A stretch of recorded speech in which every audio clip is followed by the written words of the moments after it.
ನಮಸ್ಕಾರ. ನೀವು ಕೇಳ್ತಾ ಇದ್ರ ಬೆಳಗಾವಿಯ ಮೊಟ್ಟ ಮೊದಲ ರೇಡಿಯೋ ಕೇಂದ್ರ ವೇಣು ಧ್ವನಿ. ಇದು 90.4 FM KLE ಕನಸು. ನಿಮ್ಮೊಂದಿಗೆ ನಾನು ಮಂಜುನಾಥ್ ಪೈ. ಸ್ನೇಹಿತರೆ, ಇದು ವಿಶೇಷ ಸಂದರ್ಶನ ಕಾರ್ಯಕ್ರಮ. ಇವತ್ತಿನ ಕಾರ್ಯಕ್ರಮದ ವಿಷಯ ವರ್ಲ್ಡ್ ಫೋಟೋಗ್ರಫಿ ಡೇ, ವಿಶ್ವ ಛಾಯಾಗ್ರಹಣ ದಿನ.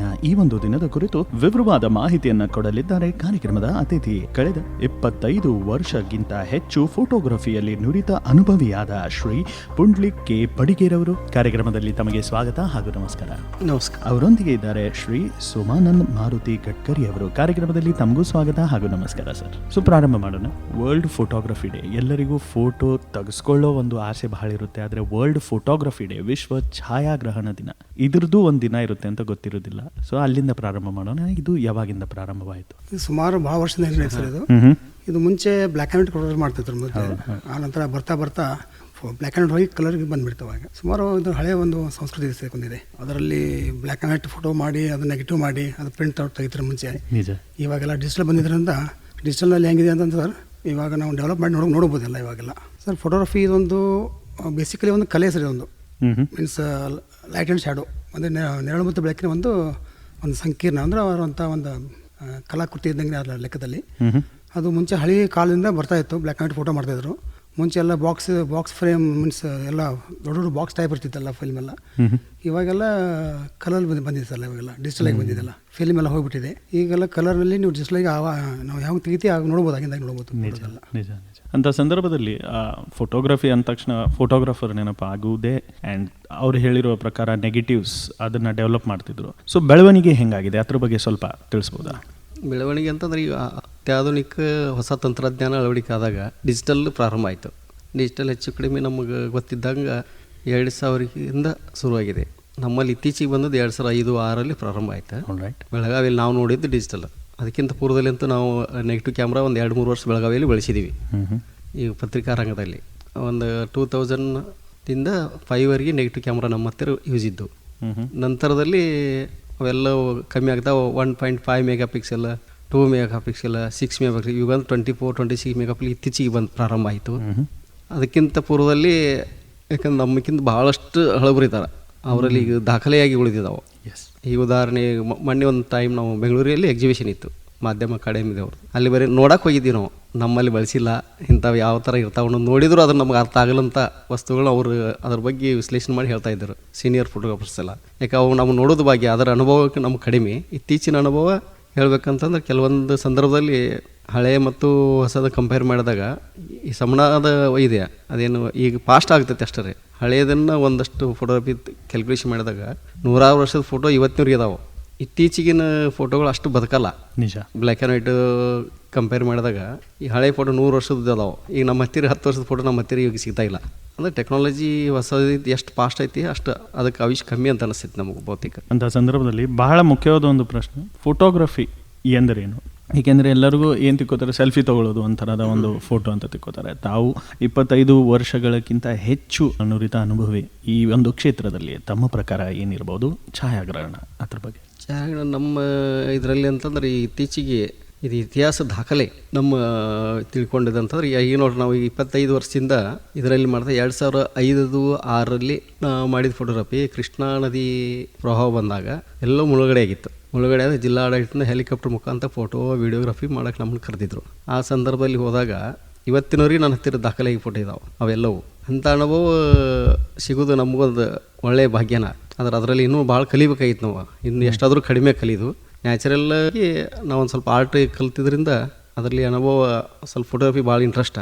ಆಮೇಲೆ ಕೆಲವೊಂದು ಸಂದರ್ಭದಲ್ಲಿ ಹೇಳ್ಬೇಕು, ಕೃಷ್ಣಾ ನದಿ ಪ್ರವಾಹ ಬಂದಾಗ ಹೆಲಿಕಾಪ್ಟರ್ ಮುಖಾಂತರ ಫೋಟೋಗ್ರಫಿ ಮಾಡಿದ್ದು ನಮ್ಮ ಜೀವನದ ಎಂದೂ ಮರಿಲಾಗಂಥ ಘಟನೆ 5 ಮತ್ತು 6ನೇ ಇಸ್ವಿಯಲ್ಲಿ. ಆನಂತರ ಕೆಲವೊಂದು ಟೈಮ್ದಲ್ಲಿ ಇದೇ ನಮ್ಮ KLE ಇದರಲ್ಲಿ ಅಧಿವೇಶನ ಆಯಿತು. ಕೋರೆ ಸಾಹೇಬ್ರ ನೇತೃತ್ವದಲ್ಲಿ ಅಧಿವೇಶನ ಆದಾಗ ಮೊದಲನೇ ಅಧಿವೇಶನದಲ್ಲಿ ನಾವೆಲ್ಲ ಫೋಟೋ ತೆಗೆದಿದ್ದಂದು ನಮಗೊಂದು ಹೆಮ್ಮೆ.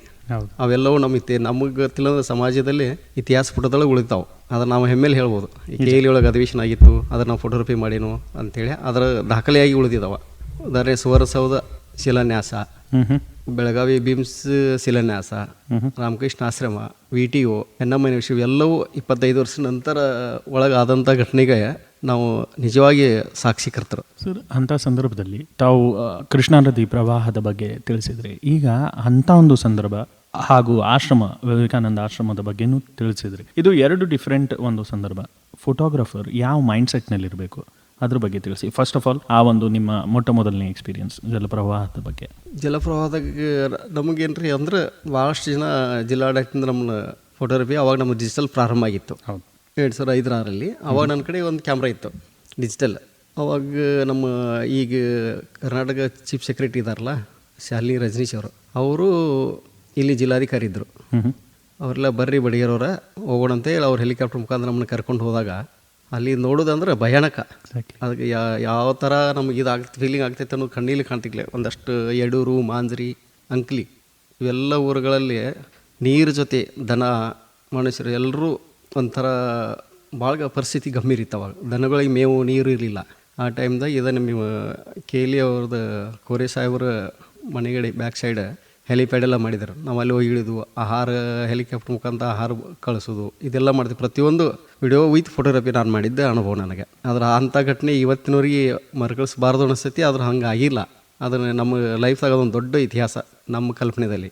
ಅನಂತರ ಸುವರ್ಣಸೌಧ ಭೂಮಿ ಪೂಜೆ ಅದು ನಾವು ಮಾಡಿವಲ್ಲ ಅನ್ನೋದು ಹೆಮ್ಮೆ. ಈಗ ನೋಡಿ ಎಷ್ಟು ಜನ ಇದು ಮಾಡ್ತಾರೆ. ಅದಕ್ಕೆ ಅಧಿವೇಶನ, 2ನೇ ರಾಜಧಾನಿ ಇದೆಲ್ಲ ಮಾತಾಡ್ತಾರೆ.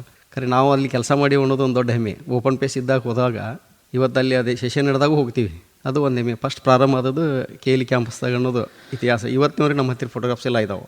ಆಗಿನ ಕಾಲದ ಎಲ್ಲವೂ ಅದಾವೆ. ಒಂದೊಂದು ಟೈಮ್ದಲ್ಲಿ ಇದೇ ನಿಮ್ಮ ಪಕ್ಕದ ಹಾಲ್ ಐತೆ ನೋಡ್ರಿ, ಮೀಟಿಂಗ್ ಹಾಲ್, ಅಲ್ಲೇ ಅಭಿನಂದನಾ ಸಮಾರಂಭ ಮಾಡಿದ್ದಾರೆ. KL ಇದು ಎಲ್ಲ ಸಿಬ್ಬಂದಿ ಅಥವಾ ಈ ಜಿಲ್ಲಾಡಳಿತ ಎಲ್ಲರಿಗೂ ಒಂದೊಂದು ಒಳ್ಳೆ ಕಾರ್ಯಕ್ರಮ ಮಾಡಿ ಅನುಭವ ನಮಗೆ. ಯಾಕಂದರೆ ಮುಂದೆ ಎಂದೂ ಮಾಡಿರಲಾರಂಥ ಘಟನೆ ಇವತ್ತಿಗೆ ಫೋಟೋ ಅನುಭವ ಅದೇ ದೊಡ್ಡ ಅನುಭವ ನಮಗೆ. ಸ್ನೇಹಿತರೆ, ಇದು ವಿಶೇಷ ಸಂದರ್ಶನ ಕಾರ್ಯಕ್ರಮ.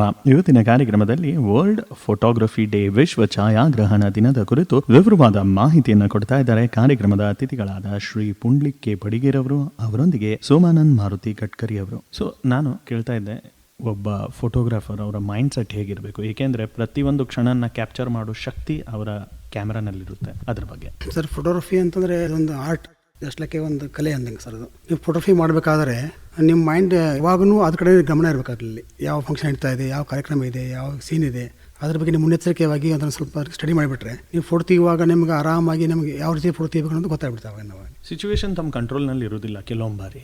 ತಾಳ್ಮೆ ಬಾಳಬೇಕು. ಆಮೇಲೆ ಬಿಫೋರ್ ಕೆಲವೊಂದು ಘಟನೆಗಳು, ಈಗ ಎಕ್ಸಾಂಪಲ್ ಮ್ಯಾರೇಜ್ದ ಫೋಟೋಗ್ರಫಿ ಮಾಡ್ತಿರ್ತಾರೆ, ಅವ್ರು ತಾಳಿ ಕಟ್ತಿರ್ತಾರೆ. ನಾವು ಏನೋ ಈ ಕಡೆ ನೋಡ್ಕೊಂತ ಲಕ್ಷ ಬೇರೆ ಕಡೆ ಹೋಗಿತ್ತ ಆ ಸಂದರ್ಭ ಸಿಗೋದಿಲ್ಲ. ಅದಕ್ಕೆ ಫೋಟೋಗ್ರಾಫರ್ ಅಂತ ಅಲ್ಲಿ 1000 ಮಂದಿ ಇದ್ರು ಇವ್ರು ಒಬ್ಬರು ವೇಟ್ ಮಾಡ್ಬೇಕು. ನಿಜವಾಗಿ ಅದು ಬಹಳ ಇಂಪಾರ್ಟೆಂಟ್. ಯಾಕಂದ್ರೆ ಒಂದು ಟೈಮ್ ಅದು ಕ್ಷಣ ಸಿಕ್ಕದ್ದು ಮತ್ತೊಂದ್ಸಲ ಸಿಗಲ್ಲ. ಈಗ ನಾವು ಬರ್ಡ್ಸ್ ಫೋಟೋ ತೆಗಿಯಕ್ಕೆ ಹೋಗ್ತೀವಿ, ವೇಟ್ ಮಾಡಿ ಅದು 6 ಅನ್ನೋರಾಗ ನಾವು ಕ್ಲಿಕ್ ಮಾಡ್ಬೇಕಂತಿರ್ತೀವಲ್ಲ.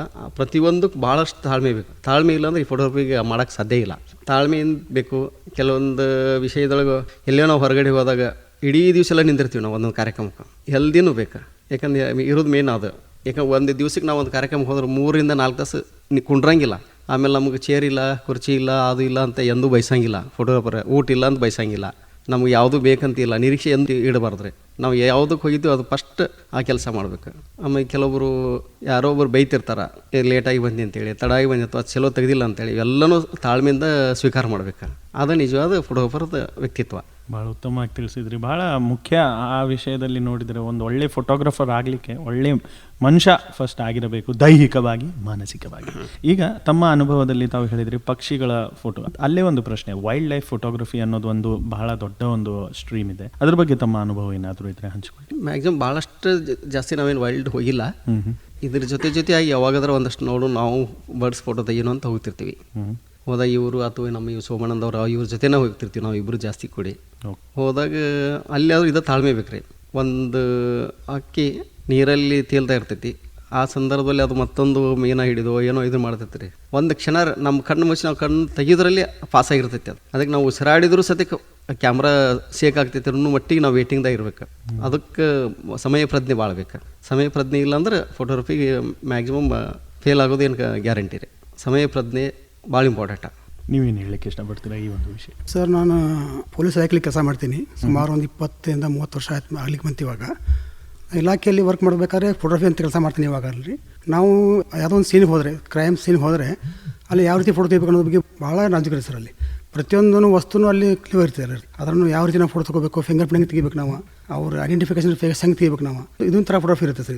ಇದೊಂದು ಭಾಗ ನಮ್ಮ ಕ್ರೈಮಲ್ಲಿ ಬರುವಂಥ ಫೋಟೋಗ್ರಾಫ್ ಒಂದು ಬೇರೆ. ಅಕಸ್ಮಾತ್ ನಾವು ವೈಲ್ಡ್ ಲೈಫ್ ಹೋಗಿಬಿಟ್ರೆ ವೈಲ್ಡ್ ಲೈಫಲ್ಲಿ ಫೋಟೋಗ್ರಾಫ್ ಮಾಡಬೇಕಾದ್ರೆ ಅಲ್ಲಿ ಭಾಳ ಪೇಷನ್ಸ್ ಅಂತ ಕೆಲಸ ಮಾಡ್ಬೇಕು ಸರ್. ಅಲ್ಲಿ ನಾವು ಪೇಷನ್ಸ್ ಜೊತೆಗೆ ನಮ್ಮ ಕ್ಯಾಮ್ರಾ ಜೊತೆಗೆ ನಾವು ವರ್ಕ್ ಮಾಡ್ತಾ ಇರ್ಬೇಕು ಸರ್. ಅಲ್ಲಿ ಅವಾಗ ಅವನ ಕ್ಯಾಮ್ರಾ ನೋಡ್ತಾ ಇರಬೇಕು, ಯಾವ ರೀತಿ ಕ್ಯಾಮ್ರಾನ ಹೆಂಗೆ ಅಪರ್ಚರ್ ಹೆಂಗಿದೆ, ನಾವು ಸ್ಪೀಡ್ ಯಾವ ರೀತಿ ಇದ್ದೀವಿ, ಯಾವ ರೀತಿ ನಾವು ಫೋಟೋನ ಕ್ಲಿಕ್ ಮಾಡಬೇಕು, ಯಾವ ಸಮಯದಲ್ಲಿ ನಾವು ಕ್ಲಿಕ್ ಮಾಡಬೇಕು ಅನ್ನೋದ್ರ ಬಗ್ಗೆ ಸಮಯ ಪ್ರಜ್ಞೆ ಇದ್ಬಿಟ್ರೆ ಸಾಕು ಸರ್. ಅದರಲ್ಲಿ ನಾವು ಫೋಟೋಗ್ರಫಿ ಮಾಡಲಿಕ್ಕೆ ಭಾಳ ಸೂಕ್ತ ಆಗುತ್ತೆ ಅದರಲ್ಲಿ. ಕ್ಯಾಮ್ರಾ ಅಂತ ತಕ್ಷಣ ಒಂದು ಪ್ರಶ್ನೆ, ತಮ್ಮ ಅನುಭವದ ಪ್ರಕಾರ ಹಳೆ ಕ್ಯಾಮ್ರಾ ಹೇಗಿತ್ತು ಆ್ಯಂಡ್ ಈಗಿನ ಕ್ಯಾಮ್ರಾ ಹೇಗಿದೆ, ಏನಾದ್ರು ವ್ಯತ್ಯಾಸ ತಿಳಿಸ್ಬೋದಾ? ಫಸ್ಟ್ ಹಳೆ ಕ್ಯಾಮ್ರಾ ಬಗ್ಗೆ ಒಂದು ಸ್ವಲ್ಪ ವಿವರವಾಗಿ ತಿಳಿಸಿ. ಹಳೇದು ಕ್ಯಾಮ್ರಾ ಅಂತ ನಾವಂತೂ ಜಾಸ್ತಿ ಬಳಸಿಲ್ಲ. ಭಾಳ ಅಂದ್ರೆ ಒಂದಷ್ಟು ನಮಗೆ ಗೊತ್ತಿದ್ದದ್ದು ಒಂದು 5 ವರ್ಷ ಯೂಸ್ ಮಾಡಿದ್ದೀವಿ. ಓಲ್ಡ್ ಕ್ಯಾಮ್ರಾ, ಜಿನಿತ್ ಕ್ಯಾಮ್ರಾ, ಕೋಶಿನಾ, ನಿಕಾಣ, ಅವಾಗೂ ಹೆಸರು ಇವೇ ಇದಾವೆ. ಅದು ಇತ್ತೀಚೆಗೆ ಅವಾಗ ರೀಲ್ ಕ್ಯಾಮ್ರಾ ಬರ್ತಿದ್ರು. ರೀಲು ಡೆವಲಪ್ಮೆಂಟ್ ಮಾಡೋದು ಬ್ಲ್ಯಾಕ್ ಆ್ಯಂಡ್ ವೈಟ್. ನಾವು ನೋಡಿದ್ದು ಕಲರ್ ರೀಲು, ನಮಗಿಂತ ಹಿಂದಿನವ್ರು ಬ್ಲ್ಯಾಕ್ ಆ್ಯಂಡ್ ವೈಟ್ ಮಾಡಿದ್ದಾರೆ. ನಮ್ಮ ಫ್ರೆಂಡ್ ಸರ್ಕಲ್ದಾಗಿಲ್ಲ, ಅವ್ರ ಫಾದರ್ ಎಲ್ಲ ಇರ್ತಿದ್ರು, ನೋಡಕ್ಕೆ ಹೋಗ್ತಿದ್ದೀವಿ ಅಷ್ಟೇ ನಾವು. ಅದ್ರದ್ದು ಜಾಸ್ತಿ ನಮಗೆ ಅನುಭವ ಕಡಿಮೆ. ಆದರೆ ಇತ್ತೀಚೆಗೆ ಡಿಜಿಟಲ್ಗಿಂತ ಬ್ಲ್ಯಾಕ್ ಆ್ಯಂಡ್ ವೈಟ್ ಫೋಟೋ ಆವಿಷ್ ಜಾಸ್ತಿ ಇದೆ ರೀ ಈಗಿನ ಕಲರ್ ಫೋಟೋಗ್ರಫಿಗಿಂತ. ಹೌದಾ? ಹಾಂ, ಬ್ಲ್ಯಾಕ್ ಆ್ಯಂಡ್ ವೈಟ್ ಇವತ್ತಿನವ್ರಿಗೆ ನಮ್ಮ ಕಡೆದು ಒಂದಷ್ಟು ಫೋಟೋ ನಾವು ಹೈಸ್ಕೂಲಿಗೆ ಹೋಗುವಂಥ ಸಂದರ್ಭದಲ್ಲಿ ಬ್ಲ್ಯಾಕ್ ಆ್ಯಂಡ್ ವೈಟ್ ಫೋಟೋ ಇವತ್ತಿನವ್ರಿಗೆ ID ಫೋಟೋ ನನ್ನ ಹತ್ತಿರ ಇದಾವೆ. ಇವತ್ತಿನ ಫೋಟೋನು ನನ್ನ ಹತ್ತಿರ ಉಳಿದಿಲ್ಲ. ನಿನ್ನೆ ಮೊನ್ನೆ ತೆಗೆದದ್ದು ಇವತ್ತಿಲ್ಲ ನಮ್ಮ ಹತ್ತಿರ. ನಿಜ, ಇದು ನಾವು ಅನುಭವಿಸಿದ್ದೇವೆ. ಫೋಟೋಗ್ರಫಿ ಡೆವಲಪ್ಮೆಂಟ್ ಅಂತ ಹೇಳಿದ ತಕ್ಷಣ ಸಾಮಾನ್ಯವಾಗಿ ತಲೆಯಲ್ಲಿ ಬರೋದು ಈ ಸಿನಿಮಾ ಸೀರಿಯಲ್ಗಳಲ್ಲಿ ನೋಡಿರುವ ಆ ದೃಶ್ಯ, ಕತ್ತಲು ಕೋಣೆಯಲ್ಲಿ ರೆಡ್ ಲೈಟ್ ಆನ್ ಮಾಡಿ ನೀರಲ್ಲಿ ಹಾಕಿ, ಅದು ಏನಿತ್ತು ಅದು? ಅಂದ್ರೆ ಒಂದು ಕೆಮಿಕಲ್ಸ್ ಬರ್ತದೆ ಸರ್. ಹೌದು. ಆ ಕೆಮಿಕಲ್ ನೀವು ಒಂದು ಟ್ರೇ ಇರ್ತದೆ, ಒಂದು ಟ್ರೇ ಒಂದಿರುತ್ತೆ, ಒಂದು ಕೆಮಿಕಲ್ ಟ್ರೇ ಇರುತ್ತೆ. ಅದರಲ್ಲಿ ಫುಲ್ಲಾಗಿ ಕತ್ತಿರುತ್ತೆ, ಒಂದೇ ಒಂದು ಬಲ್ಬ್ ಇರುತ್ತೆ, ಸಣ್ಣ ಲೈಟ್ ಇರುತ್ತೆ. ಬಟ್ ನೀವು ಡಾರ್ಕ್ ಮೇಲೆ ಹೋದ ನಂತರ ಅಲ್ಲಿ ನಿಮಗೆಲ್ಲ ಕಾಣುತ್ತೆ ಸರ್. ಅಲ್ಲಿ ಫಸ್ಟ್ಗೆ ಏನು ಕಾಣಲ್ಲ, ಬಟ್ ಸ್ವಲ್ಪ ಸಮಯದಲ್ಲಿ ತೆಗೆದುಬಿಟ್ರೆ ನಿಮಗೆ ಆ ಎಲ್ಲೆಲ್ಲಿ ಏನು ವಸ್ತು ಇದೆ ಎಲ್ಲ ಗೊತ್ತಾಗುತ್ತೆ. ಅವಾಗ ನೀವು 2 ಕೆಮಿಕಲ್ ಇರುತ್ತೆ. ಕೆಮಿಕಲಲ್ಲಿ ನೀವು ಫೋಟೋ ಡೆವಲಪ್ ಮಾಡಬೇಕಾದ್ರೆ ಒಂದು ಇದಿರುತ್ತೆ, ಡೆವಲಪ್ ಮಾಡಿಬಿಟ್ಟು ಅದನ್ನು ನಾವು ಕೆಮಿಕಲ್ ಹಾಕಿಬಿಟ್ರೆ ಅದು ಆಟೋಮೆಟಿಕ್ ಡೆವಲಪ್ ಆಗಿಬಿಡ್ತದೆ ಅಲ್ಲಿ. ಏಕೆಂದ್ರೆ ಅದೇ ದೃಶ್ಯ ಕಣ್ಣಲ್ಲಿ ಬರೋದು, ಯಾಕಂದ್ರೆ ಅದೇ ನಾವು ಬಹಳಷ್ಟು ಬಾರಿ ನೋಡಿದ್ದೇವೆ. ಅದು ಬ್ಲ್ಯಾಕ್ ಆ್ಯಂಡ್ ವೈಟ್ ಏನಿತ್ತು? Black and white. ಅದು ಬ್ಲ್ಯಾಕ್ ಆ್ಯಂಡ್ ವೈಟ್. ತದನಂತರ ಕಲರ್ ಅಂತ ಹೇಳಿದ್ವಿ, ಕಲರು ಡೆವಲಪ್ಮೆಂಟ್ನಲ್ಲಿ ಬಂತ? ಅದು ರೀಲ್ ಆಗಿ ಹಿಂಗೆ ನೋಡ್ತಿದ್ರು? ಇಲ್ಲ, ಅದೆಲ್ಲ ಅದ್ರ ಬಗ್ಗೆ ಕೆಮಿಕಲ್ ಅದು ಮಷೀನ್ದಲ್ಲಿ ಡೆವಲಪ್ ಆಗ್ತಿತ್ತು ಅದು. ಸೊ ತಾವು ಹೇಳೋದು ಬ್ಲ್ಯಾಕ್ ಆ್ಯಂಡ್ ವೈಟ್ ಉತ್ತಮ, ಈ ಡಿಜಿಟಲ್ಗಿಂತ ಆಯುಷ್ ಜಾಸ್ತಿ. ಈಗ ನಂತರ ಈಗ ಪೂರ ಡಿಜಿಟಲ್ ಬಂದಿದೆ. ಡಿಜಿಟಲ್ದಲ್ಲಿ ಇನ್ನು ಈ ಫೋಟೋ ಕೆಲವೊಂದಷ್ಟು ಕೆಮಿಕಲ್ ಪ್ರಿಂಟು ಇದೆ. ಇತ್ತೀಚೆಗೆ ಕೆಮಿಕಲ್ ಪ್ರಿಂಟು ಇದೆ, ಡಿಜಿಟಲ್ ಇದೆ. ಈ ಪೇಪರ್ಸ್ ಪ್ರಿಂಟಿಂದ ಮಾಡ್ತಾರೆ. ಈಗ ವೆರೈಟಿ ಪೇಪರ್ ಎಲ್ಲ ಬರ್ತಾ ಇದಾವ್ರಿ ಈಗ. ಆದರೆ ಅದಕ್ಕಿಂತನೂ ಇನ್ನೂ ಈ ಹೊಸ ಟೆಕ್ನಾಲಜಿ ಅದಕ್ಕಿಂತ ಫಾರ್ವರ್ಡ್ ಇದೆ ಇವಾಗ. ಆದ್ರೆ ನಾವು ಅದ್ರದ್ದು ಗೊತ್ತಿಲ್ಲ ಅಂತೇಳಿ ನಾವು ಹೇಳ್ಬೋದು ಅಷ್ಟೇ. ಜಾಸ್ತಿ ಇತ್ತೀಚೆಗೆ ಅದಕ್ಕಿಂತನೂ ಆವಿಷ್ ಹೆಚ್ಚಿದೆ ಇದರಿಂದ ಹೇಳ್ತಾ ಇದ್ದಾರೆ. ಯಾಕಂದ್ರೆ ನಾವು ಪರಿಪೂರ್ಣ ಅಲ್ಲ, ಇನ್ನು ಕಲಿಬೇಕದು ಭಾಳ ಇರ್ತೈತಿ. ಯಾವುದು ಕ್ಲಿಯರಿಫಿಕೇಷನ್ ಹಿಂಗೈತೆ ಅಂತ ಹೇಳಕ್ಕೆ ಸಾಧ್ಯ ಇಲ್ಲ. ಹೊಸ ಇವತ್ತಿಂದ ನಾಳೆ ಇರಲ್ಲ. ಅದಕ್ಕೆ ಹೊಸ ಟೆಕ್ನಾಲಜಿ ಬಳಸ್ಕೊಂತ ಈಗ ಇತ್ತೀಚಿನ ಕ್ಯಾಮ್ರಾ ಹೈ ರೇಂಜ್ ಕ್ಯಾಮ್ರಾ ಬಂದಿದ್ದಾವ್ರಿ ಇವಾಗ ಡಿಜಿಟಲ್ದು. ಒಂದು ಬಟನ್ ಹೊಡೆದ್ರೆ 1 ಸೆಕೆಂಡ್ 100 ಕ್ಲಿಕ್ ಆಟೋಮೆಟಿಕ್ ಫೋಟೋಗ್ರಫಿ ಆಗ್ತವೆ. ಒಂದು ಬಟನ್ ಹೊಡೆದ್ರೆ. ಅವಾಗ ಹಂಗಿಲ್ಲ, ಒಂದು ಫೋಟೋ ಒಂದೇ ಬರ್ತಿತ್ತು. ಅವಾಗ ಒಂದು ಫೋಟೋ ಫೇಲ್ ಆಗ್ತಿರ್ಕಿಲ್ಲ. ಈಗ ನಾವು ಒಂದು ಡಿಜಿಟಲ್ದಾಗ ಒಂದು 10 ಫೋಟೋ ಹೊಡಿತೀವಿ, ಅದರಲ್ಲಿ 1-2 ಆರಿಸ್ತೀವಿ. ಅವಾಗ ಹಂಗಿಲ್ಲ, ಒಂದು ರೀಲ್ದಾಗ ಒಂದೇ ಫೋಟೋ ಕ್ಲಿಕ್ ಮಾಡೋದಕ್ಕೆ. ಅದರಲ್ಲಿ 36 ಫಿಲ್ಮ್ ಇರ್ತಿದ್ವು, ಅದರಲ್ಲಿ ಒಂದು ಫೇಲ್ ಆಗ್ತಿರ್ಕಿಲ್ಲ. ನಾವು ಅವಾಗ ಒಂದು 5 ವರ್ಷ ನಾವು ಮಾಡಿದ್ವಿ ಖರೆ, ಅದರಲ್ಲಿ ಒಂದು ಫೇಲ್ ಆಗಲ್ದಾಗ ನಾವು ಫೋಟೋಗ್ರಫಿ ಮಾಡೋದು. ಅದು ಅಷ್ಟು ಇಂಟ್ರೆಸ್ಟ್ ಇತ್ತು ಅದರಲ್ಲಿ. ಈಗಿಲ್ಲ, ಹೊಡಿಯಪ್ಪ ಈಗ ಒಂದು 4 ನೋಡೋಣ ಅದರಲ್ಲಿ ಚಾಯ್ಸ್ ಮಾಡೋಣ ಅಂತ ಈಗ ಅಂತಾರೆ. ಅವಾಗ ಹಂಗಿರಲಿಲ್ಲ, ಒಂದೇ ಕೊಡ್ಬೇಕು ನಾವು. ಆಮೇಲೆ ನಾವು ಅವಾಗೆಲ್ಲ ಇವು ಹಳ್ಳಿಯೊಳಗೆಲ್ಲ ತೀರ್ಕೊಂಡಿದ್ದೆಲ್ಲ ಜನ ಇರ್ತಿದ್ರಲ್ಲ ಫೋಟೋರು, ಅವು ಫೋಟೋ ಪೂಜೆ ಮಾಡಬೇಕಾದ್ರೆ ಫೋಟೋ ಬೇಕಾಗ್ತಿದ್ವು. Black and white photo print ಮಾಡಿ ನಾವು ಆರ್ಟ್ ಇರೋದ್ರಿಂದ ಅದನ್ನು ಕೈಲಿ ಪೇಂಟಿಂಗ್ ಮಾಡ್ತಿದ್ವಿ. ಈಗ ಅದು ಜನ ಬ್ಯಾಕ್ಗ್ರೌಂಡ್ ಕೇಳ್ತಿದ್ರು ಫೋಟೋಗ್ರಫಿ ಒಳಗೆ, ಇಲ್ಲ ಅದು ಕಲರ್ ಮಾಡಿ ಕೊಡ್ರಿ ಅಂತೇಳಿ. ಹಳೆ ಬ್ಲ್ಯಾಕ್ ಆ್ಯಂಡ್ ವೈಟ್ ಪ್ರಿಂಟ್ ಮಾಡಿ ಅದರಲ್ಲಿ ಫ್ಯೂಜಿ ಕಲರ್ ಅಂಥೇಳಿ ಪೇಪರ್ಸ್ದಲ್ಲಿ ಪ್ರಿಂಟ್ ಬರ್ತಿದ್ವು. ಅವಾಗ ನಾವು 2000ದಾಗ ಹ್ಯಾಂಡ್ ವರ್ಕ್ ಮಾಡಿ ಫ್ರೇಮ್ ಮಾಡಿ ಎಲ್ಲ ನಾವು ಕೊಡ್ತಿದ್ವಿ ಅವಾಗ. ಈಗೆಲ್ಲ ಮಷಿನಲ್ಲೇ ಕಂಪ್ಯೂಟ್ರು ಇದರಲ್ಲೇ ಮಾಡ್ತೀವಿ. ಅವಾಗ ಹ್ಯಾಂಡ್ ವರ್ಕ್ ಮಾಡಿದ್ದೀವಿ ನಾವೆಲ್ಲ. ಬಹಳ ಇಂಟ್ರೆಸ್ಟಿಂಗ್ ಆಗಿದೆ ಅದು ನೀವು ಹ್ಯಾಂಡ್ ವರ್ಕ್ ಅಂತ ತಾವು ಹೇಳಿದ್ರಿ. ಸ್ವಲ್ಪ ಅದ್ರ ಬಗ್ಗೆ ಹೇಳ್ಬೋದು, ಏಕೆಂದರೆ ಕೇಳುಗರಲ್ಲಿ ಬಹಳಷ್ಟು ಜನ ತಮ್ಮ ಒಂದು ಹಳೆ ನೆನಪು ಅವರಿಗೂ ಗೊತ್ತಾಗುತ್ತೆ. ಆ್ಯಂಡ್ ಯುವಕ ಯುವತಿಯರಿಗೆ ಇದು ಒಂದು ಒಳ್ಳೆಯದಾದಂಥ ಒಂದು ಅನುಭವ, ಏಕೆಂದರೆ ಇದು ಗೊತ್ತಿರುವುದಿಲ್ಲ. ಈಗೆಲ್ಲರಿಗೂ ಬಹಳ ಮುಖ್ಯವಾಗಿ ಡಿಜಿಟಲ್ ಎರಾನಲ್ಲಿ ನಾವಿದ್ದೇವೆ, ತಕ್ಷಣ ನಮಗೆ ಗೊತ್ತಾಗುತ್ತೆ ಈ ಫೋಟೋ ಬೇಡ, ಈ ಫೋಟೋ ಡಿಲೀಟ್ ಮಾಡುವಂತ. ತಾವು ಆ ಪೇಂಟಿಂಗ್ ಬಗ್ಗೆ ತಾವು ಹೇಳ್ತಾ ಇದ್ರಿ, ಏಕೆಂದರೆ ಫೋಟೋಗ್ರಾಫರ್ ಅಂದರೆ ನಾವು ತಿಳ್ಕೊಂಡ್ವಿ ಕ್ಯಾಪ್ಚರ್ ಮಾಡೋದು, ಡೆವಲಪ್ ಮಾಡೋದು, ಆಮೇಲೆ ವಾಪಸ್ ಕೊಟ್ಬಿಡೋದು. ಪೇಂಟಿಂಗ್ ಕೂಡ ಮಾಡಿದ್ದೀರಾ, ಅದ್ರ ಬಗ್ಗೆ ಸ್ವಲ್ಪ ತಿಳಿಸಿ. ಯಾಕಂದ್ರೆ ನಾವು ಆರ್ಟ್ ಕಲ್ತೊಳ ಸಂದರ್ಭದಲ್ಲಿನ ಈ ಸವದತ್ತಿಯಲ್ಲಿ ಕಾಲೇಜಲ್ಲಿ ಆರ್ಟ್ ಕಲ್ತಿದ್ದೀವಿ. ಅದು ಕಲ್ಕೊಂತ ಈ ಫೋಟೋಗ್ರಫಿ ಮಾಡಬೇಕು ಅನ್ನೋ ಇಂಟ್ರೆಸ್ಟ್ ಬಂತು. ಕೆಲವೊಂದು ಫೋಟೋಗ್ರಫಿ ಒನ್ ಡೇದಾಗ ಕೊಡ್ತಿದ್ವಿ ನಾವು. ಅವಾಗ 3-4 ದಿವಸ ಕೇಳ್ತಿದ್ರು. ಅವಾಗೂ ಒಂದು ಬೇರೆ ಕಡೆ ಎಲ್ಲಾರು ಕೊಟ್ಟರೆ 2 ದಿವಸ ಬೇಕು 3 ದಿವಸ ಬೇಕಂತಿದ್ರು. ಯಾಕಂದ್ರೆ ಕಲರ್ ಮಾಡಿ ಒಬ್ಬ ಫೋಟೋಗ್ರಾಫರ್ ಬೇರೆದವ್ರು ಇದ್ದವ್ರು ತೊಗೊಂಡು ಅದನ್ನು ಡೆವಲಪ್ ಮಾಡಿ ಪ್ರಿಂಟ್ ಮಾಡಿ ಫ್ರೇಮ್ ಮಾಡೋಕ್ಕೆ 2-3 ದಿವಸ ತೊಗೊತಿದ್ರು. ನಾವೆಲ್ಲ ಒಂದೊಂದು ದಿವ್ಸದಾಗ ಮಾಡ್ತಿದ್ದೀವಿ ಅವಾಗೂ ಅಂದರೆ ಯಾಕಂದ್ರೆ ಎಲ್ಲನೂ ನಾವೇ ಮಾಡ್ತಿದ್ದೀವಿ. ಅದರಲ್ಲಿ ಬೇರೆ ಉಳಿದ ಇನ್ನೊಬ್ರು ಫೋಟೋಗ್ರಾಫರ್ ಫ್ರೇಮ್ ತಯಾರು ಮಾಡೋದು ಒಂದು ಕಡೆ, ಫೋಟೋಗ್ರಫಿ ಒಂದು ಕಡೆ, ಕೆಳಗೆ ಹೆಸರು ಒಬ್ಬರ ಕಡೆ ಬರ್ಸಿದ್ರು. ಅದಕ್ಕೆ ನಾವು ಕಲಿತಾಗ ಫೋಟೋಗ್ರಫಿ ಮಾಡಬೇಕನ್ನೋ ಉದ್ದೇಶನ ಇದರಿಂದ ಬಂದಿದ್ದು. ಎಲ್ಲನೂ ನಾವು ಮಾಡ್ಬೋದಲ್ಲ, ಫೋಟೋಗ್ರಾಫರ್ ಆರ್ಟಿಸ್ಟ್ ಇದ್ದವ್ರು ಫೋಟೋಗ್ರಫಿ ಎರಡೂ ಮಾಡ್ಬೋದಲ್ಲ ಅಂತೇಳಿ ಪ್ರಾರಂಭ ಮಾಡಿದ್ದು ಫೋಟೋಗ್ರಫಿ ನಾವು. ಸರ್, ತಾವು ಪ್ರಾರಂಭ ಮಾಡಿರುವಾಗ ಇದು ಫೋಟೋಗ್ರಫಿ ಒಂದು ಕ್ಷೇತ್ರ ಅಥವಾ ಫೋಟೋಗ್ರಫಿ ಅನ್ನೋ ಒಂದು ಕಲೆ ಪ್ರಾರಂಭ ಮಾಡಿರೋ ಕಾರಣ ಕೇಳ್ಬೋದಾ? ಸರ್, ನಾನು ಮುಂಚೆ ಒಂದು ಪೇಂಟಿಂಗ್ ಡಿಪ್ಲೊಮಾ ಆಗಿದೆ ಸರ್. GD ಆರ್ಟ್ ಮಾಡಿದ್ದೀನಿ. ಗೌರ್ಮೆಂಟ್ ಡಿಪ್ಲೊಮಾ ಅಂದರೆ ಫೈನ್ ಆರ್ಟ್ನಲ್ಲಿ ಡಿಪ್ಲೊಮಾ ಮಾಡಿದ್ದೀನಿ. ಡಿಪ್ಲೊಮಾ ಮಾಡಿದ ನಂತರ ನನಗೆ ಜಾಬ್ಗೋಸ್ಕರ ಟೀಚರ್ ಪೋಸ್ಟ್ ಭಾಳ ಕಮ್ಮಿ ಸರ್ ಆ ಟೈಮ್ದಲ್ಲೆಲ್ಲ. ತದನಂತರ ನಾನು ಮಾಡಿದೆ, ಇಲಾಖೆಯಲ್ಲಿ ಒಂದು ಇಂಟರ್ವ್ಯೂ ಕೊಟ್ಟೆ. ಇಂಟರ್ವ್ಯೂನಲ್ಲಿ ನಾನು ಪಾಸಾಗಿ ನಾನು ಕಾನ್ಸ್ಟೇಬಲ್ ಆಗಿ ವರ್ಕ್ ಮಾಡ್ತಾಯಿದ್ದೆ. ವರ್ಕ್ ಮಾಡುವಾಗ ನನ್ನ ಎಜುಕೇಷನ್ ನೋಡಿ, ಅಂದರೆ ನನ್ನ ಆರ್ಟ್ ಫೀಲ್ಡ್ ನೋಡಿ, ಆರ್ಟ್ ನೋಡಿ ಅವು SP ಸಾಹೇಬ್ರು ನೀನು ಫೋಟೋಗ್ರಫಿ ಯಾಕೆ ಮಾಡಬಾರಪ್ಪ ಅಂತ ನನಗೊಂದು ಆಹ್ವಾನ ಇಟ್ಟರುವಾಗ. ಈ ರೀತಿ ನೀವು ನಮ್ಮಲ್ಲಿ ಒಂದು ಪೋಸ್ಟ್ ಇದೆ, ನೀವು ಫೋಟೋಗ್ರಫಿ ಮಾಡ್ಬೋದಾ ಅಂತ. ಕೆಲಸ ನಾನೇ ವಿಚಾರ ಮಾಡಿದೆ, ನನ್ನ ಇಲಾಖೆಗೆ ಮತ್ತು ನನ್ನ ಫೋಟೋಗ್ರಫಿಗೆ, ನನ್ನ ಆರ್ಟಿಗೆ ಒಂದೇ ಲೈನ್ ಬಂದುಬಿಡ್ತಲ್ಲ, ಒಂದೇ ಕ್ಷೇತ್ರದಲ್ಲಿ ಬರೋದ್ರಿಂದ ನನಗೆ ಭಾಳ ಇಂಟ್ರೆಸ್ಟಿಂಗ್ ಬಂತು ಅವಾಗ. ಅಲ್ಲಿಂದ ನಾನು ಮಾಡಿದೆ, ಪೇಂಟಿಂಗ್ನೂ ಮಾಡ್ತಾಯಿದ್ದೆ ಪ್ಲಸ್ ಫೋಟೋಗ್ರಫಿ ಮಾಡ್ತಾಯಿದ್ದೆ. ನಾನು ನಮ್ಮಲ್ಲಿ ಅಂತ ಬಂದೋಬಸ್ತಿಯಲ್ಲಿ ಮಾಡ್ತಾಯಿದ್ದೆ, ಕ್ರೈಮ್ ಸೀನ್ ಮಾಡ್ತಾಯಿದ್ದೆ. ಈ ಥರ ಮಾಡ್ತಾ ಒಂದು ಹಾಬಿ ಸ್ಟಾರ್ಟ್ ಆಗಿಬಿಡ್ತು ಅವಾಗಿಂದ. ಅಲ್ಲಿಂದ ಫೋಟೋಗ್ರಫಿನ ನಿರಂತರವಾಗಿ ಮಾಡ್ಕೋತ ಬರ್ತಾಯಿದ್ದೀನಿ ಸರ್.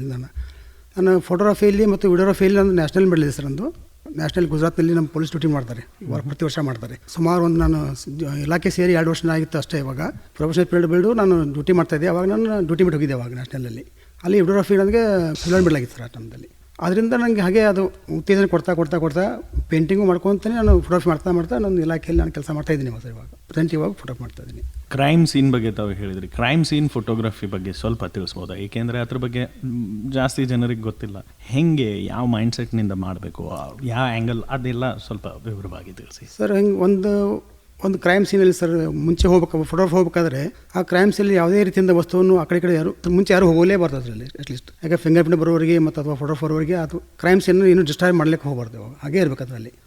ನೀವು ಹೋದ ನಂತರ ಅಲ್ಲಿ ಯಾವ ರೀತಿ ಕಾಣುತ್ತೆ ಫೋಟೋಗ್ರಫಿ, ಫಸ್ಟಿಗೆ ಓರಲ್ ಸೀನ್ ಸಿಗುತ್ತೆ. ಮರ್ಡರ್ ಸೀನಲ್ಲಿ ಯಾವ ರೀತಿ ನಿಮ್ಮ ಸೀನ್ ಕಾಣುತ್ತೆ ಆ ಥರನೇ ಒಂದು ಫೋಟೋ ತೆಗಿಬೇಕು ಫಸ್ಟಿಗೆ ಎಲ್ಲ ಸರ್. ಅಂದರೆ ಯಾವ ವಸ್ತು ಎಲ್ಲಿದೆ, ಎಲ್ಲಿ ಏನಿದೆ ಎಲ್ಲ. ಅಂದರೆ ಆನಂತರ ಡೆಡ್ ಬಾಡಿ ತಂದರೆ ಅಲ್ಲಿ ಯಾರು ಬಾಡಿ ಇರ್ಬೋದು ಅನ್ನುವಂಥ ಒಂದು ಅವ್ರ ಫೇಸನ್ನು ಕ್ಲೋಸಪ್ ತೆಗಿಬೇಕು ನಾವು ಅಲ್ಲಿಂದ. ಆಮೇಲೆ ಇರುವಂಥ ವಸ್ತುಗಳು ಎಲ್ಲನೂ ತೊಗೋಬೇಕು ಸರ್. ನಾವಲ್ಲಿ ಯಾವ ರೀತಿ ಮರ್ಡರ್ ಆಗಿರ್ಬೋದು ಅಥವಾ ಏನು ಡಕಾಯ್ತು ಹೆಂಗಿದೆ ಅಂತ ಅಲ್ಲಿ ಯಾವ ಕ್ಲೂಸ್ ಸಿಗುತ್ತಲ್ಲ ಸರ್, ಎಲ್ಲ ಕ್ಲೂಸ್ ಎಲ್ಲ ತೆಗೆದಿಟ್ಕೊಂಡು ಅದೊಂದು ಫೋಟೋ ತೆಗಿಬೇಕು ಸರ್ ನಾವು ಅದರಲ್ಲಿ. ಆಮೇಲೆ ನಿಮಗೆ ಫಿಂಗರ್ ಪ್ರಿಂಟ್ ಸಿಗ್ಬೋದು, ಚಾನ್ಸ್ ಪ್ರಿಂಟ್ ಸಿಗ್ಬೋದು. ಸಿಕ್ಕಿದ್ರೆ ಅದೊಂದು ಕಾಪಿ ಪ್ರಿಂಟಪ್ ಮಾಡಿಬಿಟ್ರೆ ಓವರಾಲ್ 4 ಫೋಟೋ ತೆಗೆದುಬಿಟ್ರೆ ಸಾಕಾಗ್ಬಿಡುತ್ತೆ ಅಲ್ಲಿ ಸರ್. ತಮ್ಮ ಮೊದಲನೇ ಎಕ್ಸ್ಪೀರಿಯನ್ಸ್ ತಿಳಿಸ್ಬೋದಾ? ಏಕೆಂದರೆ ಇದು ನಾರ್ಮಲ್ ಅಲ್ಲ ಕ್ರೈಮ್ ಸೀನ್ ಫೋಟೋಗ್ರಫಿ. ತಮ್ಮ ಮೊದಲನೇ ಎಕ್ಸ್ಪೀರಿಯನ್ಸ್ ಸರ್ ಹೆಂಗಾಗುತ್ತೆ sir? Crime scene murder scene ನೋಡೋಕ್ಕಾಗಲ್ಲ. ನಮ್ಮ ಫಸ್ಟ್ ಟೈಮ್ ಹೋದಲ್ಲಿ ನಂಗೆ ಗೊತ್ತಿರಲಿಲ್ಲ. ಯಾಕಂದ್ರೆ ನಮ್ಮ ಭಯ ಬರುತ್ತೆ. ನೋಡಿದ ತಕ್ಷಣ ಏನಪ್ಪ ಇದು ಏನಾಗಿದೆ ಗೊತ್ತಾಗಲ್ಲ ಒಮ್ಮೆ. ಬಟ್ ಹೆಂಗಿರುತ್ತೆ ಅದು ಅಲ್ಲಿ ಹೋದ ನಂತರ ನಮ್ಮ ಸೀನಿಯರ್ ಆಫೀಸರ್ ಇರ್ತಾರಲ್ಲ, ಈ ಥರ ಮಾಡಬೇಕು, ಹಿಂಗೆ ಮಾಡಬೇಕು, ಗೈಡ್ ಮಾಡ್ತಾರಲ್ಲ ಫಸ್ಟಿಗೆಲ್ಲ. ಈ ಥರ ತೆಗಿಬೇಕಪ್ಪ ನೀನು, ಹಿಂಗೆ ಮಾಡಬೇಕು ಕೆಲಸ ಅಲ್ಲ, ಈ ಥರ ಮಾಡಬೇಕು. ಆವಾಗ ಸ್ವಲ್ಪ ಧೈರ್ಯ ಬರುತ್ತೆ ಸರ್. ಇಲ್ಲಾಂದರೆ ನೀವು ಸಡನ್ನಾಗಿ ಹೋಗಿಬಿಟ್ರೆ ನಿಮ್ಗೆ ಧೈರ್ಯ ಬರಲ್ಲ ಅಲ್ಲಿ ಹೋಗಲೇ. ಯಾಕೆ ಭಯಾನಕ ಇರ್ತಾಯಿರ್ತಾರೆ ಸರ್ ಅಲ್ಲಿ. ಅವಾಗ ಅವ್ರು ಹೇಳ್ತಾ ಹೋದಾಗ ನಾನು ಫೋಟೋಗ್ರಫಿ ಮಾಡ್ಕೊಂಡು ಬರ್ತಾಯಿದ್ದೆ ಸರ್. ಅದು ಬಹಳ ಮುಖ್ಯವಾಗಿ ಈ ಒಂದು ವಿಷಯದ ಕುರಿತು ನಾವು ಮಾತನಾಡ್ತಿದ್ದೇವೆ ಸ್ನೇಹಿತರೆ. ಇದು ವರ್ಲ್ಡ್ ಫೋಟೋಗ್ರಫಿ ಡೇ, ವಿಶ್ವ ಛಾಯಾಗ್ರಹಣ ದಿನ.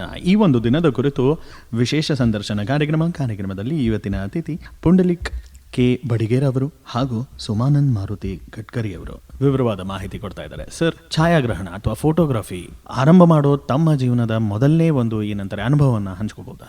ನಾವು ಫಸ್ಟ್ ಪ್ರಾರಂಭ ಮಾಡಿದ್ದು ನಮ್ಮ ಸವದತ್ತಿ ತಾಲೂಕು ನಮ್ಮ ಹಳ್ಳಿಯಿಂದ ಸುಮಾರು 97 ಡಿಸೆಂಬರ್ 31 ನಾನೊಂದು ಸೆಕೆಂಡ್ ಹ್ಯಾಂಡ್ ಜಿನಿತ್ತು 2500 ರೂಪಾಯಿ ಕೊಟ್ಟು ತೊಗೊಂಡಿದ್ದೆ ಪ್ರಾರಂಭ. ಅದು ಒಂದು ತಿಂಗಳಾದ ತಕ್ಷಣ ಮತ್ತೆ ಬಂದು ಬೀಳ್ತಿತ್ತು. ಯಾಕೆಂದ್ರೆ ಅಷ್ಟು ಕಷ್ಟ ಆವಾಗ ಕ್ಯಾಮ್ರಾ ಕಲಿಬೇಕು, ಇದು ಮಾಡೋಕ್ಕೆ ಕಾಲೇಜ್ ಜೊತೆ ಇದನ್ನು ಫೋಟೋಗ್ರಫಿ ಪ್ರಾರಂಭ ಮಾಡಿದ್ದೀವಿ. ಪ್ರಾರಂಭ ಮಾಡಿದಲ್ಲಿ ಮೊದಲನೇ ಫೋಟೋ ಪ್ರಾರಂಭ ಮಾಡಿ ನಾವು ಹೆಮ್ಮೆ ಸವದತ್ತಿ ನಮ್ಮ ತಾಲೂಕು ಇದು ಅಂತೇಳಿ ಸವದತ್ತಿ ಯಲ್ಲಮ್ಮ ದೇವಸ್ಥಾನದಲ್ಲಿ ದೇವಿ ಫೋಟೋ ತೊಗೊಳಕ್ಕೆ ಹೋದ್ರೆ ತೆಗಿಸ್ಕೊಡ್ಲಿಲ್ಲ. ಅಲ್ಲಿ ಇಲ್ಲ, ಗುಡಿಯಾಗ ಅವಕಾಶ ಇರೋದಿಲ್ಲ ಅಂತಾರೆ. ಆದರೆ ನಮ್ಮ ಅಲ್ಲಿ ಒಳಗೆ ಹೋಗುವಷ್ಟು ನಮಗೂ ಧೈರ್ಯ ಇರಲಿಲ್ಲ. ಒಬ್ಬರನ್ನ ಕರ್ಕೊಂಡು ಹೋಗಿ ಇಲ್ಲ ನಾವು ಹೊಸ ಕ್ಯಾಮ್ರಾ ತೊಗೊಂಡು ಅಂತೇಳಿ ಪ್ರಾರಂಭ ಮಾಡಿ ಇವತ್ತಿನವರೆಗೆ ಆ ದೇವಿ ಹತ್ತಿರ ಒಂದು ಫೋಟೋಗ್ರಫಿ ತೊಗೊಂಡಿದ್ದೆ ನಾನು ಫಸ್ಟಿಗೆ ಪ್ರಥಮವಾಗಿ. ಹೊಸ ಅನುಭವ ಅಂದ್ರೆ ನಂತರದಲ್ಲಿ ಶುರು ಮಾಡಿ ಆವಾಗ ಭಾಳಷ್ಟು ಜನ ಫೋಟೋಗ್ರಾಫರ್ ಕಡಿಮೆ, 10 ಊರಿಗೆ ಒಬ್ಬರು ಅಂತಾರಲ್ಲ ಆ ಥರ ಇರ್ತಿದ್ರು. ಜಾತ್ರೆ ನಿಬ್ಣು ಮತ್ತೊಂದು ಅಥವಾ ಏನೋ ಹಳ್ಳಿಯಲ್ಲಿ ಏನೋ ಕಾರ್ಯಕ್ರಮ ಅದು ಕರಿತಿದ್ದರು. ಅವಾಗ ನಾವು ಕ್ಯಾಮ್ರಾ ತೊಗೊಂಡು ಬಂದ ನಮ್ಮ ಊರಲ್ಲಿ ಗ್ರಾಮ ಪಂಚಾಯತಿ, ಆವಾಗ ಮಂಡಳ ಪಂಚಾಯತಿ ಅಂತಿದ್ದೆವು. ಆವಾಗ ಗ್ರಾಮ ಸಭೆ ಪ್ರಾರಂಭ ಆದಾಗ ಫಸ್ಟ್ ನಮಗೆ ಕೆಲಸ ಕೊಟ್ಟಿದ್ರು, ಒಂದು 10 ಫೋಟೋ ತೆಗಿಬೇಕಲ್ಲಿ ಗ್ರಾಮ ಸಭೆಗೆ ಅಂತೇಳಿ. ಯಾವ ತೆಗಿಬೇಕು ಹೆಂಗೆ ತೆಗಿಬೇಕು ಅಂತ ಅಲ್ಲಿ ಇದ್ದವ್ರಿಗೆ ಕೇಳಿದಾಗ ಸಾರ್ವಜನಿಕ ಕುಂತಿದ್ದೊಂದು, ಯಾಕಂದ್ರೆ ಲಿಮಿಟ್ ಇರ್ತಿತ್ತು ಅವಾಗ. ಹಾಂ, ಸಾರ್ವಜನಿಕ ಕುಂತಲ್ಲಿ ಎಲ್ಲರೂ ಅದರಲ್ಲಿ ಬರಬೇಕು. ನಂತರ ಅಧಿಕಾರಿಗಳು ಹೇಳ್ತಿರ್ತಾರೆ, ಅದು ಕಾಣಬೇಕು. 1-2-3 ಫೋಟೋ ಹಿಡಿದಾಗ ಅಲ್ಲಿ ಏನು ನಡೆದಿದ್ದು ಎಲ್ಲನೂ ಇತಿಹಾಸ ತೋರಿಸ್ಬೇಕಂತ ಹೇಳ್ತಿದ್ರು ಅವಾಗ. ಈಗೆಲ್ಲ ಡಿಜಿಟಲ್ದಾಗ 10 ತೆಗಿ ಅಂತ ಹೇಳ್ತಾರೆ. ಈಗಿಂದು ಮತ್ತು ಆಗಿನ ವ್ಯತ್ಯಾಸ. ಅವಾಗ 4-5 ಫೋಟೋದಲ್ಲಿ ಇಡೀ ಇತಿಹಾಸನೂ ತೋರಿಸ್ಬೇಕಲ್ಲಿ. ಅಂಥ ಸಂದರ್ಭ ನಮ್ಮಲ್ಲಿ ಪ್ರಾರಂಭ ಆಗಿತ್ತು. ಅದಕ್ಕೆ ಇದು ಕಲೆ ಅನ್ನೋದು ಬೇಕು ಫೋಟೋಗ್ರಫಿಗೆ. ಯಾಕಂದ್ರೆ ಅಂದಾಜು ಹೇಳಿಬಿಡ್ತಾರೆ ಇದೆಲ್ಲನೂ ಬರಬೇಕಂದಾಗ ಅದನ್ನು ನಾವು ಮೈಂಡ್ ಸೆಟ್ ನಾವು ಇಟ್ಕೋಬೇಕು. ಅವ್ರು ಯಾರು, ಇವ್ರು ಯಾರು, ಅಥವಾ ಗೆಸ್ಟ್ ಯಾರು, ಇಂಥ ಪ್ರತಿಯೊಂದೂ ನಾವು ಅವ್ರಿಗಿಂತ ಪೂರ್ವದಲ್ಲಿ ನಮಗೆ ಹಿಂಗೆ ಬರಬೇಕು ಅನ್ನುವಂಥ ಕಲೆ ನಮ್ಮಲ್ಲಿ ಬೇಕು. ಫೋಟೋಗ್ರಫಿ ತೆಗೆದ ನಂತರ ಮೊದಲು ಕಲೆ ನಮಗೆ ಬರಬೇಕು. ಇಂಥದ ಫೋಟೋ ತೆಗೆದು ಅನ್ನೋದು ತೆಗಿಕ್ಕಿಂತ ಪೂರ್ವದಲ್ಲಿ ನಮಗೆ ಕಣ್ಣಿಗೆ ಕಾಣಬೇಕದು. ಇದೇ ಥರ ನನಗೆ ಬೇಕನ್ನುವಂಥ ಹಂಬಲ್ ಇದ್ದವ್ರಿಗೆ ಮಾತ್ರ ಫೋಟೋಗ್ರಫಿ ಅನುಭವ. ಫಸ್ಟ್ ಪ್ರಾರಂಭ ಮಾಡಿದ್ದೀವಿ ನಾವು. ಅಧ್ಯಕ್ಷರು, ಗ್ರಾಮ ಪಂಚಾಯತಿ ಅಧ್ಯಕ್ಷರು ಅಂದ್ರೆ ಇಡೀ ಗ್ರಾಮಕ್ಕೆ ಪಂಚಾಯತಿಗೆ ಅವರು ಅಂದ್ರೆ ಬಾಸ್ ಇದ್ದಂಗೆ. ಅಧ್ಯಕ್ಷರು ಪ್ರಾರಂಭ ನಂತರ ಶುರು ಮಾಡಿದವರು. ನಂತರದಲ್ಲಿ ಸೆಕ್ರೆಟರಿ ಅಂದ್ರೆ ಸರ್ಕಾರದ ಪ್ರತಿನಿಧಿ. ಅವರು ಅಧ್ಯಕ್ಷರು ಸೆಕ್ರೆಟರಿ ಫೋಟೋ ತೆಗೆದೀವಿ ಅಂದ್ರೆ ನಾ ಫೋಟೋಗ್ರಫಿ ಸಾರ್ಥಕ ಆಯ್ತು, ನಾನು ಕ್ಯಾಮ್ರಾ ತೊಗೊಂಡೋದು ಅಂದ್ಕೊಂಡಿದ್ದೆ. ಅಲ್ಲಿಂದ ಪ್ರಾರಂಭ ಆಗಿ ಇವತ್ತು 27 ವರ್ಷ ಆಯಿತು ಮಾಡಿ ಜಿಲ್ಲೆ ಒಳಗೆ ಬಂದು ಪತ್ರಿಕಾ ರಂಗದಲ್ಲಿ ಪ್ರಾರಂಭ ಮಾಡಿದ್ವಿ. ಇಲ್ಲಿ ಬಂದು ಪತ್ರಿಕೆ ಒಳಗೆ ಸಂಯುಕ್ತ ಕರ್ನಾಟಕದಿಂದ ನಂದು ವೃತ್ತಿ ಆರಂಭ ಆಯಿತು. ಅದಕ್ಕಿಂತ ಪೂರ್ವದಲ್ಲಿ ನಾಡೋಜಿ ರಾಘವೇಂದ್ರ ಜೋಶಿ ಅವ್ರ ಕಡೆ ನಾನು ಸೇರಿದ್ದು ಆ ಕಾರ್ಟೂನ್ ವರ್ಕ್ ಮಾಡಲಿಕ್ಕೆ ನಾಡೋಜಲ್ಲಿ. ಅವರು ರಾಘವೇಂದ್ರ ಜೋಶಿ ಸರ್ ಕರೆದು, ಇಲ್ಲ ನೀನು ಕಾರ್ಟೂನ್ ಮಾಡ್ತೀಯಾ ಅಂತಂದ್ರೆ, ಹೌದ್ರಿ ಸರ್ ಮಾಡ್ತೀಯ ಅಂತ. ಅವರು ಏನಾರು ಆರ್ಟಿಕಲ್ ಇದು ಕೊಟ್ಟರೆ ಅವ್ರ ಜೊತೆ ನಾನು ಅವ್ರು ಹೇಳಿದ ಪ್ರಕಾರ ನಾನು ಚಿತ್ರ ಬಿಡಿಸ್ಕೊಡ್ತಿದ್ದೆ. ಅವಾಗ ಅವ್ರು ಕೇಳಿದರು, ಇಲ್ಲ ನೀ ಫೋಟೋಗ್ರಫಿ ಮಾಡ್ತೀನ? ಹೌದ್ರಿ ಮಾಡ್ತೀನಿ ಅಂತ. ಇಲ್ಲ ನೀನು ನಮ್ಮ ಪತ್ರಿಕೆಗಳಿಗೆ ಫೋಟೋಗ್ರಫಿ ಯಾಕೆ ಮಾಡಬಾರ್ದು, ಅದನ್ನು ಪ್ರಾರಂಭ ಮಾಡು, ನಾ ರೀಲ್ ಎಲ್ಲ ಕೊಡ್ತೀವಿ, ನಿನ್ನ ಕ್ಯಾಮ್ರಾ ಐತಿ, ಆಯ್ತು ಸರ್ ಅಂತ. ಆಯ್ತು ನೀ ಫೋಟೋಗ್ರಫಿ ಮಾಡು ಅಂತ ಹೇಳಿದರು. ಇದು ಒಂದು ಒಳ್ಳೆಯ ಅವಕಾಶ, ನಾವು ಅಂದ್ಕೊಂಡಂಗೆ ಇಲ್ಲಿ ನಮಗೆ ದೇವರು ಕುಡಿಸ್ಕೊಟ್ಟಂತೆ ನಾವು ಪ್ರಾರಂಭ ಮಾಡಿದ್ದೀವಿ. ಆ ನಂತರ ಸಂಯುಕ್ತ ಕರ್ನಾಟಕದಲ್ಲಿ ಮಾಡ್ತಾಯಿದ್ದೀವಿ. ಆ ನಂತರ ಉದಯವಾಣಿ, ಕನ್ನಡ, ಮರಾಠಿ, ಹಿಂದಿ ಎಲ್ಲ ಪೇಪರ್ದಲ್ಲಿ ಮಾಡ್ಕೊತ ಈಗ 27 ವರ್ಷದಿಂದಲೇ ನನ್ನ ಅನುಭವ ಅಂತಂದ್ರೆ, ಫಸ್ಟ್ ಗ್ರಾಮ ಪಂಚಾಯತಿ ಅಧ್ಯಕ್ಷರು ಮತ್ತು ಕಾರ್ಯದರ್ಶಿ ಫೋಟೋ ತೆಗೆದವರು ಇವತ್ತು ರಾಷ್ಟ್ರಪತಿ, ಉಪರಾಷ್ಟ್ರಪತಿ, ಪ್ರಧಾನಮಂತ್ರಿ ಎಲ್ಲರದು ಭಾಗ್ಯ ಅಂತ ಬಹುತೇಕ ನನ್ನಷ್ಟು ಅವಕಾಶ ಎಲ್ಲಿ ಸಿಕ್ಕಿಲ್ಲ ಅಂತ ನಾನು ಅಂದ್ಕೊಂಡೀನಿ. ಯಾಕಂದ್ರೆ ನಾವು ಪ್ರಾರಂಭ ಮಾಡಿದ್ದು ಈ ಅಧ್ಯಕ್ಷರು ಮತ್ತು ಗ್ರಾಮ ಪಂಚಾಯತಿಯಿಂದ. ಇವತ್ತು ನಾ ಫೋಟೋಗ್ರಫಿ ಮಾಡಿದ್ದು ಬಹುತೇಕ ಯಾರ್ದು ಇಲ್ಲ ಅನಿಸ್ತೈತಿ ಇಡೀ ದೇಶದಲ್ಲಿ. ಯಾಕಂದ್ರೆ ನಾವು ಹಳ್ಳಿಯಿಂದ ಪ್ರಾರಂಭ ಮಾಡಿ ರಾಜ್ಯ ಮತ್ತು ರಾಷ್ಟ್ರ ಮಟ್ಟದ ಅಂಥ ವ್ಯಕ್ತಿಗಳು ಫೋಟೋ ತೆಗಿಯೋಕ್ಕಂತ ಅವಕಾಶ ಸಿಕ್ಕಿದಂಥ ಒಂದು ಭಾಗ್ಯ ನಮ್ಮದೇ.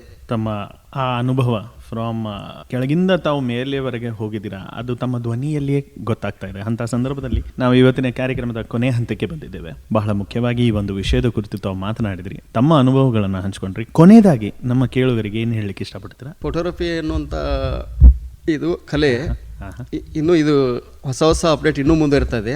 ಅದನ್ನು ಮುಂದುವರಿಸಿಕೊಂಡು ಸಮಾಜಕ್ಕೆ ದಾಖಲೆಯಾಗಿರುವಂಥ ವೃತ್ತಿ ಇದು. ಈಗ ಒಂದು ನಾವು ಫೋಟೋಗ್ರಫಿ ಮಾಡಿದ್ದು ಇನ್ನು 5 ವರ್ಷ ಸಿಗಲ್ಲ, 10 ವರ್ಷ ಸಿಗಲ್ಲ, ಇತಿಹಾಸ ಉಳಿತದೆ. ಅದನ್ನು ಉಳಿಸುವಂಥ ಕೆಲಸ ನಮ್ಮ ಎಲ್ಲ ಛಾಯಾಗ್ರಾಹಕರು ಮಾಡಬೇಕಂತೇಳಿ ನಾವು ಬಯಸ್ತೀನಿ. ಸರ್, ತಮ್ಮ ಕೊನೆಯದಾಗಿ ಹೇಳ್ಬೇಕಂತಂದ್ರೆ ಸರ್, ಕಲೆ ಯಾರು ಸತ್ತೂನಲ್ಲ. ನೀವು ಅದೇ ರೀತಿ ಕೆಲಸ ಮಾಡ್ತೀರಿ, ಅದೇ ಕಲೆ ಇರಲಿ, ಫೋಟೋಗ್ರಫಿ ಇರಲಿ ಅಥವಾ ಚಿತ್ರಕಲೆ ಇರಲಿ, ಅದೇ ಕಲೆ ಇರಲಿ, ಅದನ್ನು ನೀವು ಮೈಗೂಡಿಸ್ಕೊಂಡ್ರೆ ಅದರಲ್ಲಿ ಸಕ್ಸಸ್ಫುಲ್ ಆಗಿ ಕೆಲಸ ಮಾಡಬಹುದು. ಕಾರ್ಯಕ್ರಮದಲ್ಲಿ ತಮ್ಮ ಬಹುಮೂಲ್ಯ ಸಮಯ, ವಿವರವಾದ ಮಾಹಿತಿ ಕೊಟ್ಟಿದ್ದಕ್ಕೆ ಧನ್ಯವಾದ ಹಾಗೂ ನಮಸ್ಕಾರ.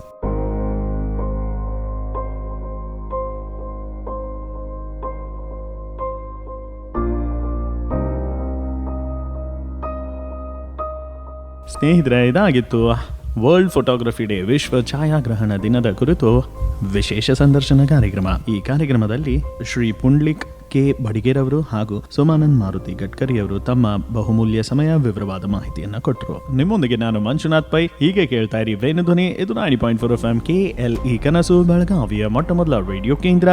ನಮಸ್ಕಾರ.